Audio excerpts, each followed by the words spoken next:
બોલો શ્રી કૃષ્ણ કનૈયા લાલ કી જય હો, મહાકાળી માત કી જય હો। મહાભારતની કથા સાંભળનાર સર્વે શ્રોતાજનોને અને ભાવિક ભક્તજનોને મારા શંકરપુરીના ઓમ નમો નારાયણ। આપ સાંભળી રહ્યા છો સંપૂર્ણ મહાભારતની કથામાં અશ્વમેઘ પર્વ ચાલી રહ્યો છે। અશ્વમેઘ પર્વનો બીજા કડવાનો મહિમા આજે સાંભળશો। પહેલા કડવામાં આ કથા શું છે અને વૈશંપાય ઋષિ બાકી રાખીને 5 પર્વની કથા ગયા છે અને જયમુનિ ઋષિ આવીને સંભળાવે છે, ત્યાં સુધી સાંભળ્યું। હવે આગળ બીજું કડવું સાંભળો। જયમુનિ ઋષિ ત્યારે બોલ્યા, સુણજન મે જય રાય, વિસ્તારી તુજને સંભળાવું અશ્વમેઘ મહિમાય।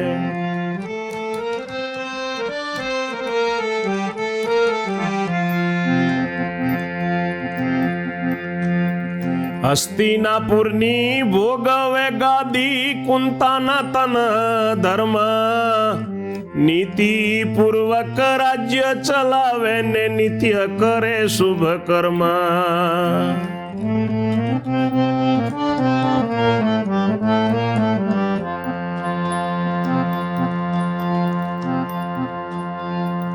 છ માસ સુધી ભોગવી ગાદીને સમરે શ્રી અવિનાશ, એવા માણ ચિંતવાય આવ્યા વિષ્ણુ વેદ વ્યાસ।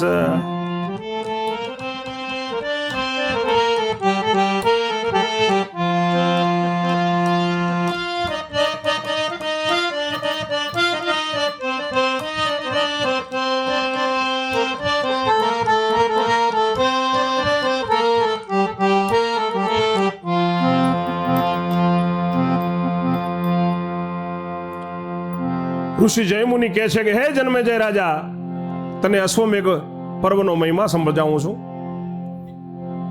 હસ્તિનાપુરની ગાદી ભોગવે છે, કુંતાજીના દીકરા ધર્મરાજ ગાદીએ બિરાજમાન છે અને નીતિપૂર્વક રાજ્ય કરે છે, શુભ કર્મ કરે છે રોજ ઉઠીને।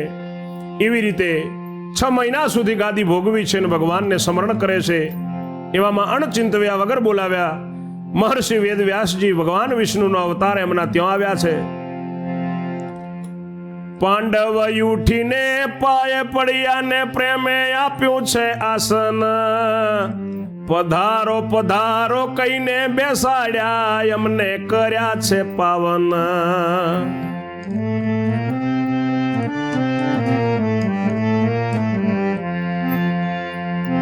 એમ કહીને ધર્મરાજા ચોંપવા બેઠા છે પાય, કૃપા નિધિ એક પ્રશ્ન પૂછું છું ને સંકલ્પ વિકલ્પ થાય।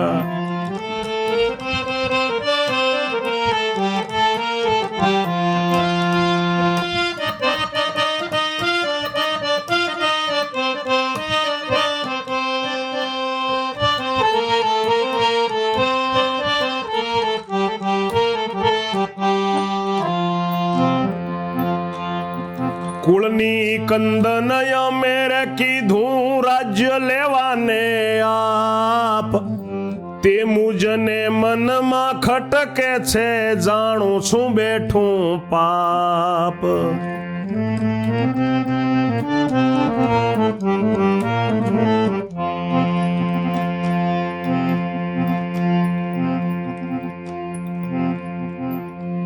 વેદ વ્યાસજી આવ્યા એટલે પાંડવો ઉઠીને પગે પડ્યા, પ્રેમથી આસન આપ્યું, પધારો પધારો કહીને બેસાડ્યા છે એમને ઋષિવરને કે અમને તમે પાવન કર્યા ઋષિ મહારાજ।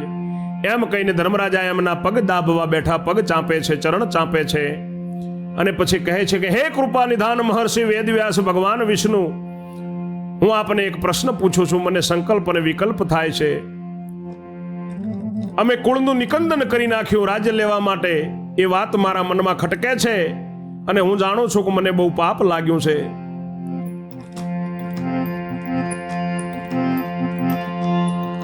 એટલે વ્યાસજી હું રે બોલ્યા કે સુણ યુધિષ્ઠિર રાય, ક્ષત્રિય ધર્મ તે સાચવ્યો તારો, તેમાં શું પાપ કહેવાય।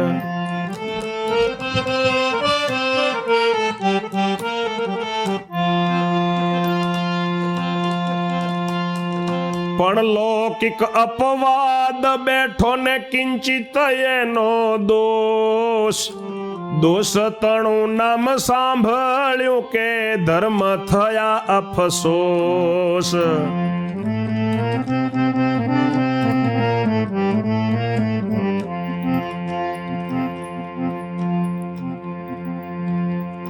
ઓ મહારાજા અપવાદ બે મુજને પસ્તાવો.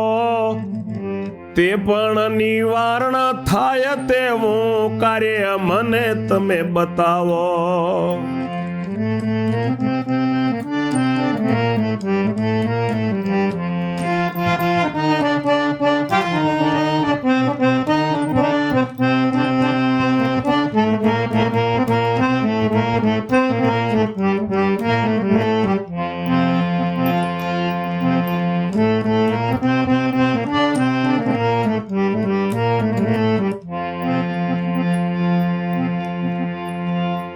ધર્મરાજાએ એવું કહ્યું એટલે વેદ વ્યાસ મુનિ બોલ્યા છે કે યુધિષ્ઠિર રાજા, તમે તો ક્ષત્રિયનો ધર્મ સાચવ્યો છે અને એમાં શું પાપ કહેવાય, પણ તમારે લૌકિક લોકોના લીધે અપવાદ બેઠો છે અને એનો તમને થોડો દોષ લાગ્યો છે. બત્રીસી બોલે છે કે તમે પાપ કર્યો એનો દોષ લાગે છે.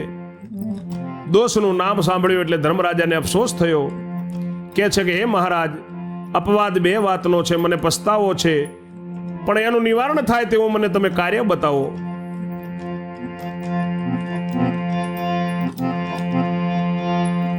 એટલે વેદ વ્યાસજી રે બોલ્યા કે સાંભળી થાજે મગ્ન. જેવો કર્યો હતો રામચંદ્રજી તેવો કરો તમે યજ્ઞ.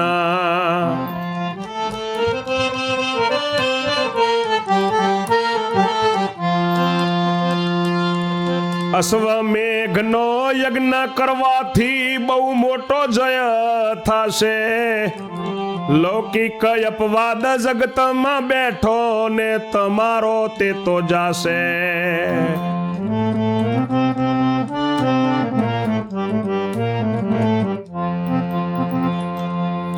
એમ સુણીને યુધિષ્ઠિર બોલ્યા કે મહારાજા પડું હું પાય. અશ્વમેઘ એ મોટો યજ્ઞ દ્રવ્ય વિના કેમ થાય. અશ્વમેઘ એ તો મોટો યજ્ઞ ને ધન વિના કેમ થાય.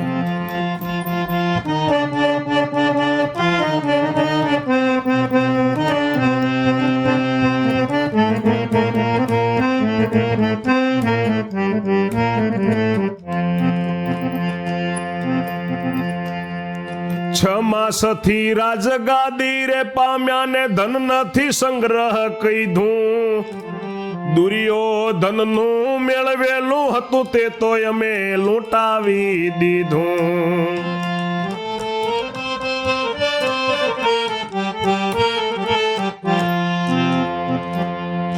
માટે નિર્ધન છીએ રે હમણાં કેમ કરીએ મહારાજ.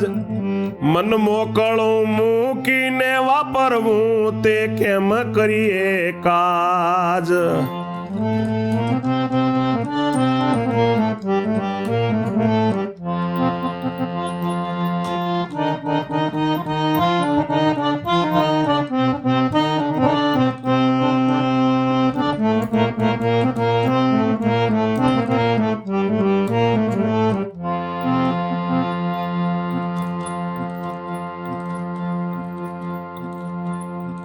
વેદ વ્યાસજી કહે છે કે તું સાંભળીને રાજી થજે. જેવો રાજા રામચંદ્રજીએ યજ્ઞ કર્યો હતો ધર્મરાજ, તમે તેવો યજ્ઞ કરો અને આ અશ્વમેઘનો યજ્ઞ કરવાથી તમારો મોટો જય થશે અને તમારો આ જગતમાં લૌકિક રીતે અપવાદ બેઠો છે જતો રહેશે. એમ સાંભળીને યુધિષ્ઠિર બોલે છે કે મહારાજ તમને પગે પડું છું હું, પરંતુ અશ્વમેધ યજ્ઞ કરવો એ બહુ મોટો યજ્ઞ અને હવન છે, એ ધન વગર કેવી રીતે થાય. 6 મહિનાથી હું રાજગાદી ભોગવું છું, ધન ભેગું કર્યું નથી અને દુર્યોધનનું મેળવેલું એ તો એ જ દિવસે ભીમ જોડે લૂંટાવી દીધું હતું. માટે હે મહારાજ, અમે નિર્ધન છીએ અને કેવી રીતે યજ્ઞ કરીએ મહારાજ. મન મોકળું મૂકી, મન મારે ખુલ્લું મૂકીને વાપરવું છે, તો એ કામ હું કેવી રીતે કરું પ્રભુ. વ્યાસજી બોલ્યા સાંભળ રાજા બતાવો એક ઉપાય આગળ મોટો યજ્ઞ કર્યો તો થઈ ગયો મૃત્યુય રાય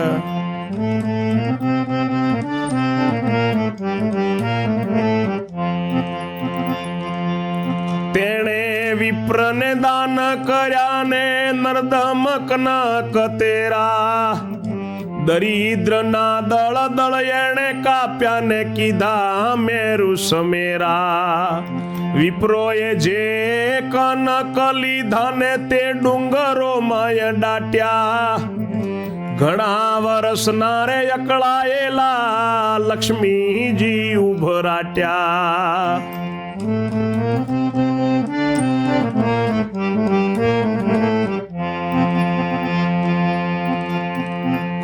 વ્યાસજી બોલ્યા છે કે રાજા એક ઉપાય બતાવું આગળ ઘણા વર્ષો પહેલા મોટો યજ્ઞ કર્યો તો મર્યુતરાય કરીને રાજા હતો કોઈ મૃત્યુરાય કરે છે ને કોઈ મર્યુતરાય કહે છે એ મર્યુતરાયે જ્યારે યજ્ઞ કર્યો એને બ્રાહ્મણોને ખૂબ દાન આપ્યા હતા સોનાના ખૂબ મોટું સોનું આપ્યું હતું અને દરિદ્રોના એને દલદલ કાપી નાખ્યા હતા 7 પેઢી ખાય એટલું એક એકને ધન આપ્યું હતું મેરુ પર્વત જેમ મેરુ સમેન છે એવા એને મેરુ સમેરા દાન કર્યા હતા અને એ બ્રાહ્મણોએ વિપ્રોએ જે સોનું લીધું હતું એ ડુંગરોમાં દટાયેલો છે અને ઘણા વર્ષોથી લક્ષ્મીજી અકળાયેલા છે તે ધન જઈ તમે લઈને આવો ને ત્યારે બોલ્યા ધર્મરાય કૃષ્ણાય અર્પણ થયેલું ધન એ મારાથી કેમ લેવાય એટલે વ્યાસજી હું રે બોલ્યા કે સાંભળ જે ભૂપતિ ભૂમિમાંથી ધન તું લાવે તો તું છે ભૂપતિ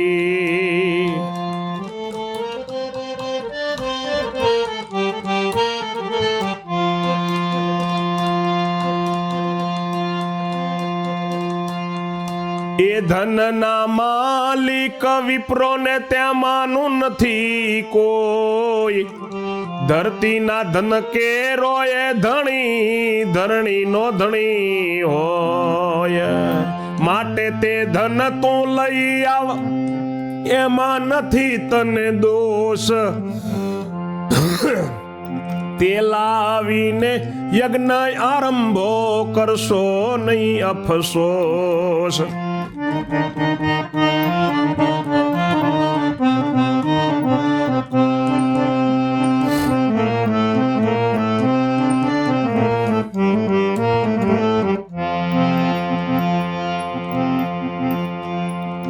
ઋષિ કહે છે કે એ ધન તમે જઈને લઈ આવો ત્યારે ધર્મરાજા કહે છે કે કૃષ્ણ અર્પણ થયેલું ધન મારાથી કેવી રીતે લવાય ઋષિવર એટલે વેદ વ્યાસજી એવું કહે છે કે રાજા સાંભળ ધરતીમાંથી તું ધન લાવે તો તું રાજા છે અને એ ધનના માલિક વિપ્રો જે હતા તેમાંનો હવે કોઈ જ નથી અને ધરતીના ધનનો ધણી કોઈ હોય નહીં એ ધરની ઉપર જે રાજ્ય કરતો હોય એ જ ધણી કહેવાય જેનું ખેતર હોય એ જ ખેતરનો ધણી કહેવાય એમ તું આ હસ્તિનાપુરનો આ ધરતીનો રાજા છે તો તને ધન લાવી શકાય કંઈ થાય નહીં પાપ ન લાગે માટે તે ધન તું લઈ આવ અને એમાં તને કોઈ દોષ નથી ને એ લાવીને યજ્ઞનો આરંભ કર કંઈ અફસોસ કરજે મત ધર્મ કહે કે વારું મહારાજા હવે તો આવી આમ કૃપા કરીને બતાવો તમે સાસા બીજા કરવા કામ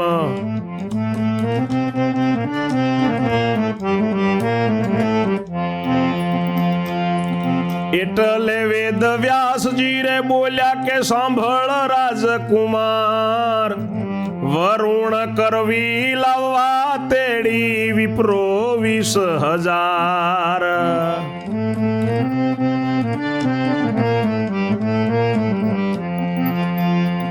તે સર્વના વરુણ કરવા 360 દન આનંદમાં જીવ રાખવો સૌએ દેવું ઈચ્છા ભોજન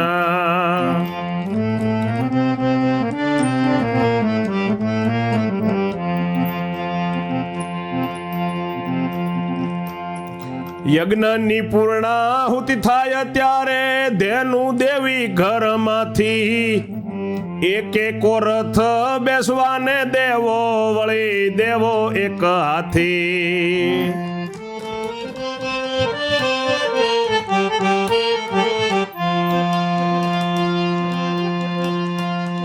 બે બે જોડી વસ્ત્ર રે દેવાને વળી દેવા શણગાર. વિસ્મણ સુવર્ણ પ્રેમે દેવું સાંભળ રાજકુમાર.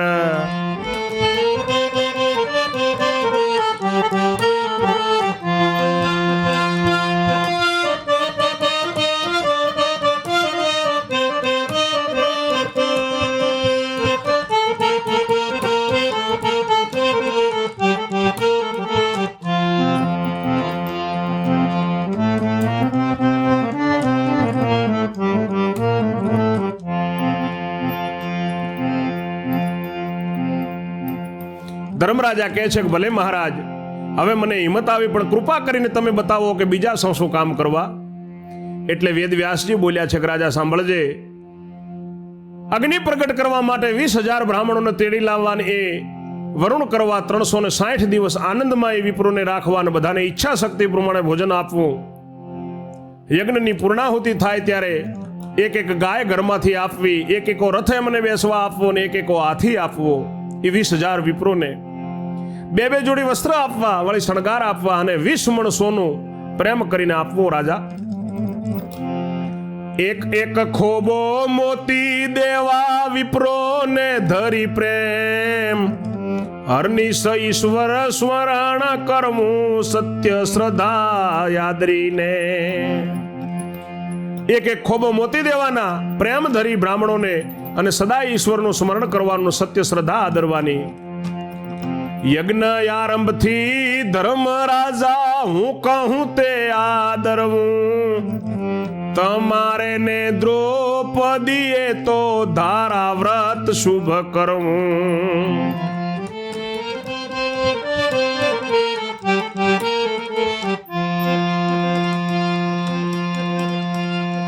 તમારે ને દ્રૌપદીએ તો સુવું એક સૈયાય. ઉઘાડો ખડક મૂકવું રે વચમાં ને મન વૃત્તિથી સ્થિર થાય.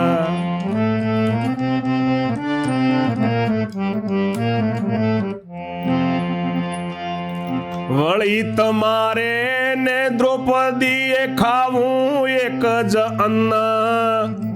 બીજો પદાર્થ કઈ ન ખાવો, વળી સાંભળજે રાજન.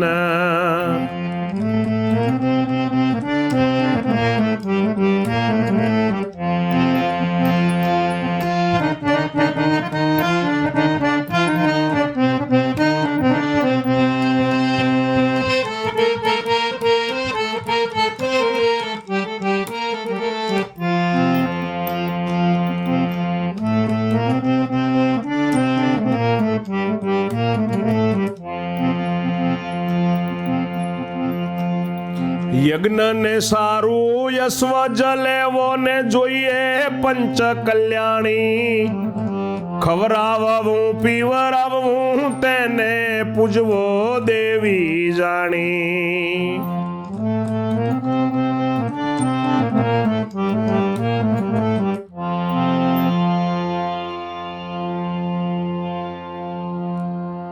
યુધિષ્ઠિર રાજા, વળી યજ્ઞ આરંભ કરવાથી હું તને કહું છું તે કરવું. એ દિવસથી તમારે ને દ્રૌપદીએ ધારા વ્રત કરવાનું છે.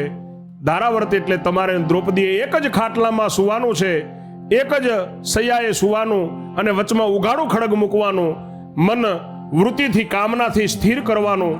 અને વળી તમારે ને દ્રૌપદીએ એક જ પ્રકારનું અન્ન ખાવું, બીજો કોઈ પદાર્થ ખાવો નહીં.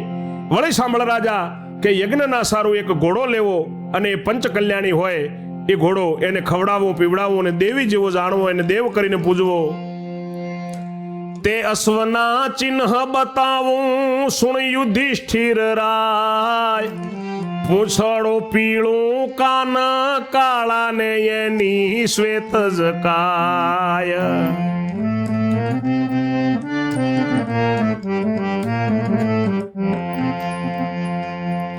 લીલા રંગના ચરણ હોય ને એવો એનો રંગ. તેના જે દર્શન કરે તેને યમદૂતનો ભય ભંગ.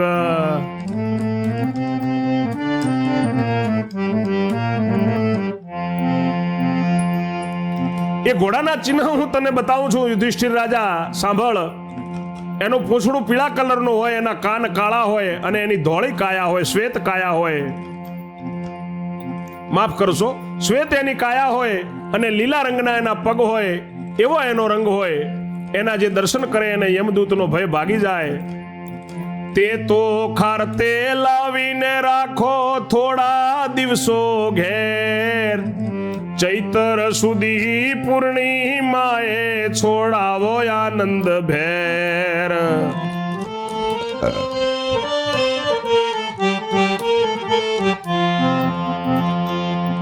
તેને લલાટે સોના કેરું પતરું બાંધવો એક, તે પતરા પર લખવું કેવું તે સાંભળજે વિવેક.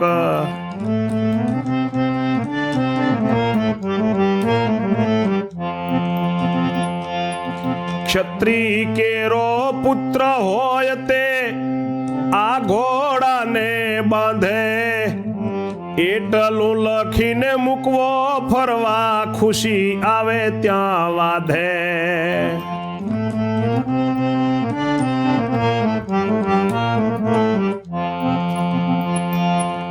તેની પૂંઠે બળિયા બાણાવળી સૈન્ય લઈને જાય, હરનિશયે નીરે ચોકી કરવી ક્યાંય કબજે ન થાય.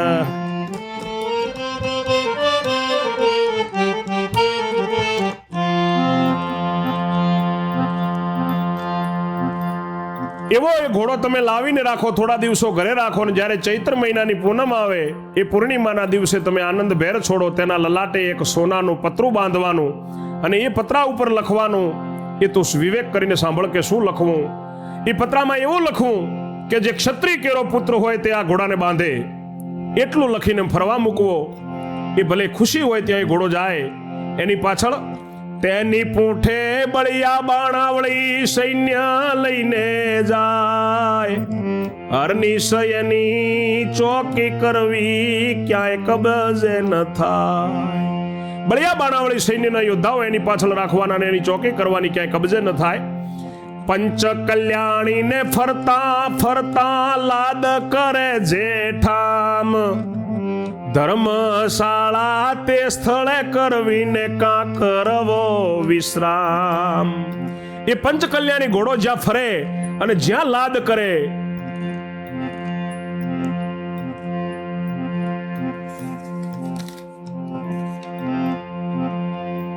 તે સ્થળે ધર્મશાળા કરવી અને કાં તો ત્યાં વિશ્રામ બાંધવો, એવું બનાવવું.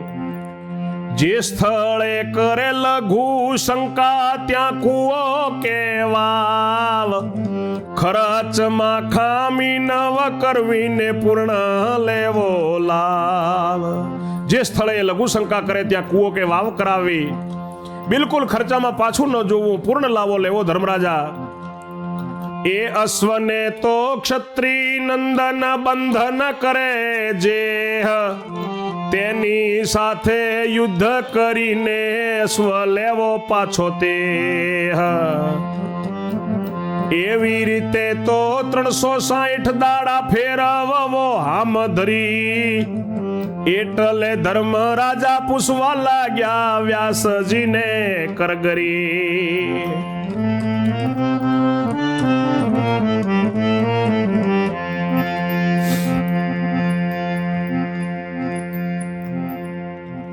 પાછો એ ઘોડો જે સ્થળે લઘુ શંકા કરે ત્યાં કૂવો કે વાવ કરવી, ખર્ચમાં ખામી ન રાખવી, અને એ અશ્વને ક્ષત્રિનંદન જે પણ ક્ષત્રિયનો દીકરો બાંધે તેની સાથે યુદ્ધ કરી અને એને પાછો જીતીને લેવો. એ રીતે 360 દાડા એ ઘોડાને ફેરવવાનો. એટલે ધર્મરાજા ફરીથી પૂછવા લાગ્યા વ્યાસજીને કરગરીને, ઓ મહારાજા ઠીક બતાવ્યો ને વાત પૂછું વાતમાંથી, એવો યશ્વ પંચ કલ્યાણી કહો લાવીએ ક્યાંથી.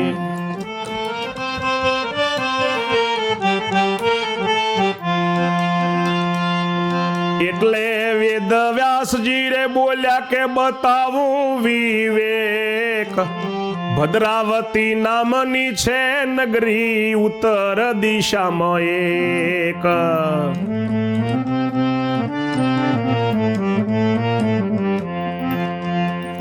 યમુના સ્વે નામના રે રાજા, તેનો સુવેદ નામનો તના, 10 ક્ષોણી સેનાનો ધણી છે યશ્વ તેને ભુવના.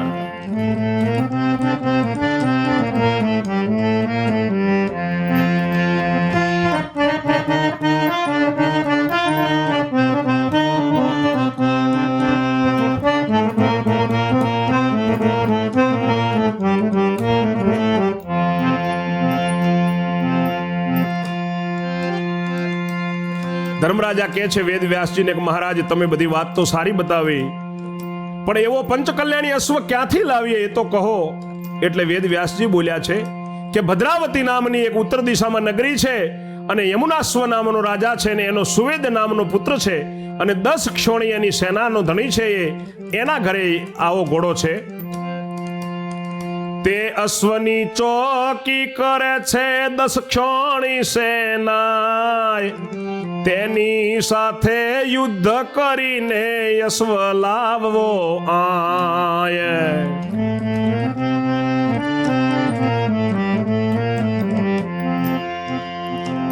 તે ઘોડો છે દેવલોકનો ને સાચવવા દીધો છે, સેવા કરવા દર્શન કરવા યમુના સ્વે લીધો છે.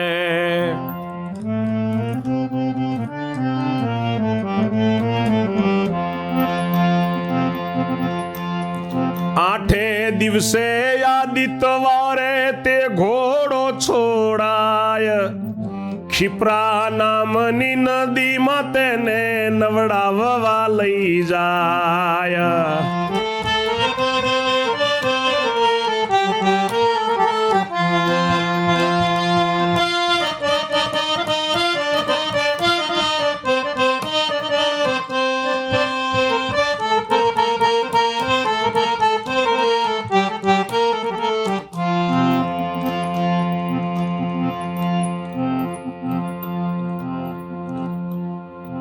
એ અશ્વની ચોકી 10 ક્ષોણી સેના કરે છે ને એની સાથે યુદ્ધ કરીને એ ઘોડો લાવવાનો છે. અહીંયા એ ઘોડો દેવલોકનો છે, સાચવવા માટે આપેલો છે દેવતાઓએ, સેવા કરવા અને દર્શન કરવા યમુનાશ્વ રાજાએ લીધો છે. 8 દિવસે 8મે દાડે જ્યારે આદિત્યવાર આવે, રવિવારથી રવિવારે એ ઘોડાને છોડાય છે અને ક્ષિપ્રા નદીમાં એને નવડાવવા માટે લઈને જાય છે. અત્યારની જે ઉજ્જૈનમાં જે ક્ષિપ્રા નદી ચાલે છે એ જ નદી હશે. તે દિવસે બહુ લોક પૂજા કરે છે ને સેવે છે પૂર્ણ પ્રીતે, તે ઘોડાને જઈ લઈ આવો ક્ષત્રિય વટાની રીતે.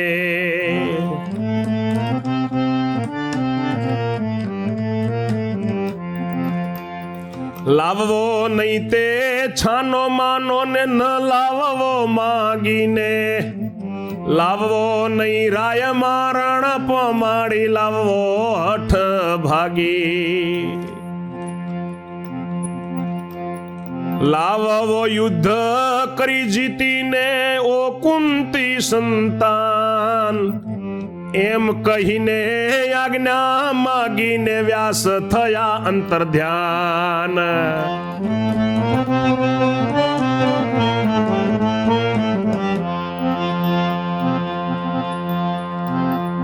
રવિવારના દિવસે ઘોડાને ક્ષિપ્રા નદીમાં નવડાવવા લઈ જાય છે. એ દિવસે બહુ લોકો એની પૂજા કરે છે અને એને પૂર્ણ પ્રીતે એની સેવા કરે છે. એ ઘોડાને જઈને તમે ક્ષત્રિયની રીતે લઈને આવો, એને છાનો માનો લાવવાનો નહીં, માગીને લાવવાનો નહીં, રાજાને મારીને પણ લાવવાનો નહીં, એની ખાલી હઠ ભાગીને લાવવાનો.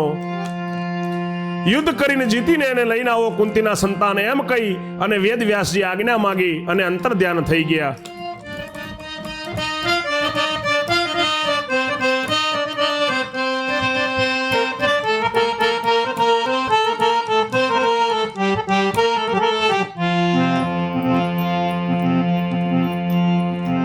પછી પોતે ધર્મરાયે ભાઈને ભોંડું તેડાવ્યા, ભીમસેન વળી સહદેવ જોશી નિકુળ સહિત આવ્યા.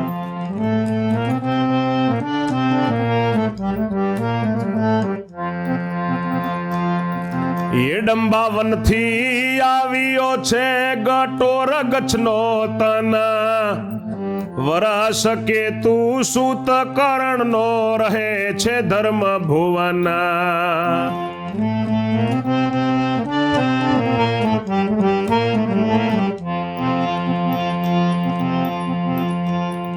તેવે ત્યો ભેગા થઈને બેઠા ધર્મની પાસ, ત્યારે ધર્મે કહ્યું યજ્ઞ કરવો છે, કઈ ગયા છે વેદ વ્યાસ.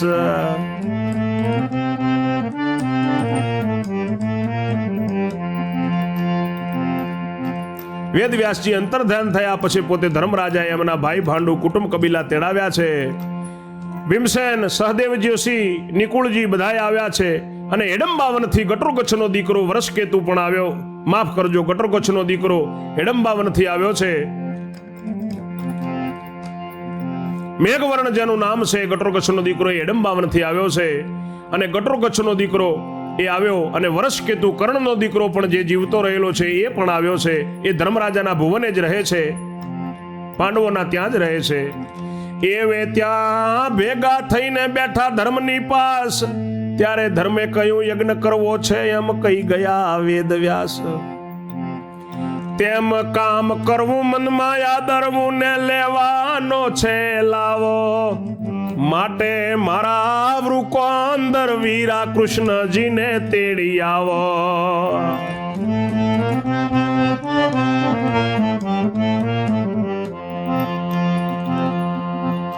ધર્મરાજાએ કહ્યું છે બધાને આયા પછી કે આવું કામ કરવું છે, યજ્ઞ કરવું છે, લાવો લેવો છે. વેદવ્યાસજી આ વાત કહીને ગયા છે. માટે ભીમભાઈ, મારા વીરા, તમે ભગવાન શ્રી કૃષ્ણને દ્વારકાથી તેડી લાવો. ગદા લઈ તવ ભીમસેન ઉઠ્યો ને દ્વારિકા નગરીમાં જાય. આવો આવો કઈ ભીમને તેડ્યા ઘરમાં યાદવરાય.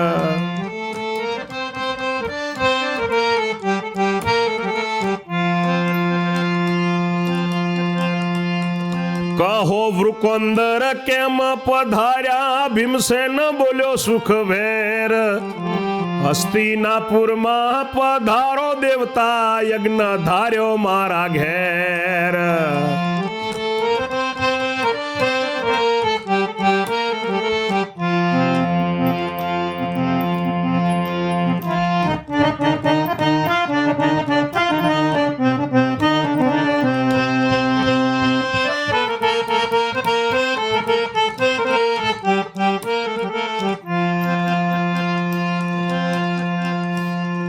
કૃષ્ણ પ્રભુ ત્યારે તૈયાર થયા ને ઉમંગ ઉપજો યુર. વૃકોંદર ના સાથે આવ્યા છે પોતે હસ્તિનાપુર.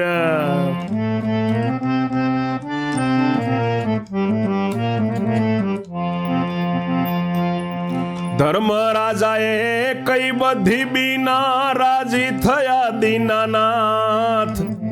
પછી સૌને તેડાવીને બેઠા એ સર્વે સાથ.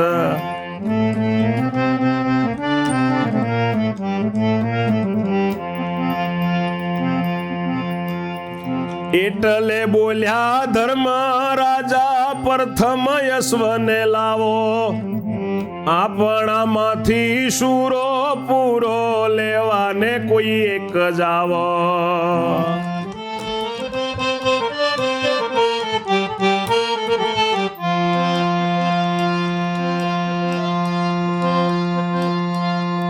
ભીમે કહ્યું કે હું જાઉં છું લાવવાનો મુજ હેતુ. મેઘવર્ણ કહે હું જાઉં છું તબ બોલ્યો વરસકેતુ.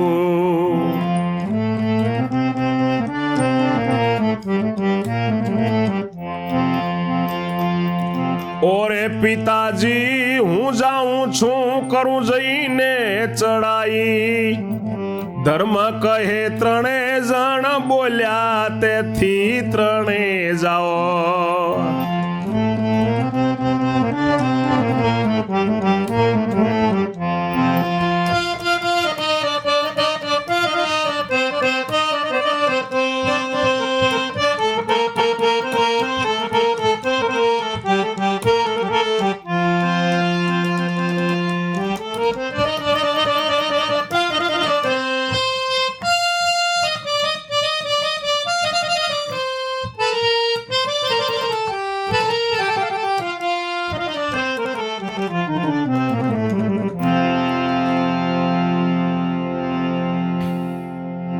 ભીમને તેડવા જવાનું ધર્મરાજે કહ્યું છે ત્યારે ગદા લઈને ભીમ તૈયાર થયો, દ્વારિકા નગરીમાં આવ્યો ગયો છે. ભગવાને ભીમને આવો આવો કહીને યાદવરાય ઘરમાં તેડી લઈ ગયા છે. કહ્યું છે કે કહો વૃકોંદર કેમ પધાર્યા ભીમ? ત્યારે ભીમસેન બોલ્યો છે, સુખ શાંતિથી પ્રભુ, કે હસ્તિનાપુરમાં આપ પધારો અને અમારા ઘરે યજ્ઞ ધાર્યો છે મારા દેવ, એટલે આપને હું તેડવા આવ્યો છું. ત્યારે ભગવાન શ્રી કૃષ્ણ તૈયાર થયા. ખૂબ હરખ ઉપજ્યો ભગવાનને, આનંદ ઉપજ્યો છે ઉરમાં, અને વૃકોંદરની સાથે પોતે હસ્તિનાપુર આવ્યા છે. ધર્મરાજાએ બધી બીના કહી.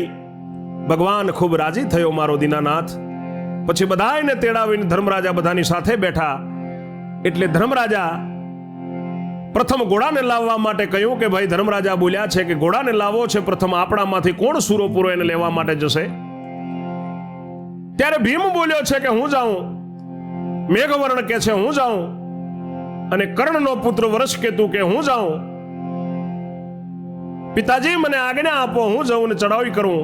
ત્યારે ધર્મરાજા કહે છે કે તમે ત્રણેય જણા બોલ્યા છો, એટલા માટે તમે ત્રણેય જણા અશ્વને લેવા જાઓ. ધર્મે આપી આજ્ઞા ને ત્રણ જણ તત્પર થાય. વદે વલ્લભ શ્રોતા સુણો, એ તો ભદ્રાવતી નગરીમાં જાય. આગળની કથા ત્રીજા કડવામાં આપ શ્રવણ કરશો. ત્યાં સુધી મારી વાણીને હું વિરામ આપું છું. જય જય શ્રી રણછોડ. ઓમ નમો નારાયણ.